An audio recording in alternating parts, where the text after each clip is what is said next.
Welcome to Blizzard Fire. We hope this video helps fire up your solution.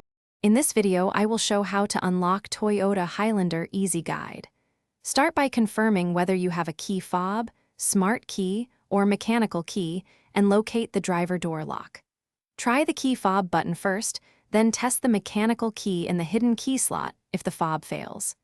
Keep replacement batteries and a spare key nearby to avoid lockout delays. If your fob is unresponsive, open the fob case and replace the battery with the correct type, then test the unlock button from several feet away. If the problem persists, follow the manufacturer reprogramming sequence or visit a dealer for quick programming assistance.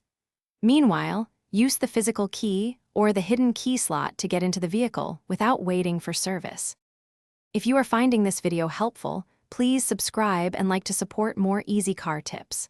Quick recommendation: bring your space to life with the Echo Dot smart speaker for crisp sound, timers, and hands-free reminders about maintenance and spare keys. It fits nicely on a bedside table or garage shelf. Check the description for the link and other deals. Now let's get back to the video.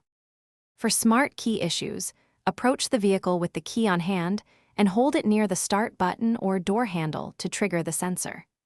Remove potential sources of interference like other key fobs or electronics nearby. If you still cannot unlock the Highlander, use the physical key slot and contact roadside assistance or a dealer with your key serial information for safe resolution. Thanks for watching. If you found this helpful, don't forget to like and subscribe.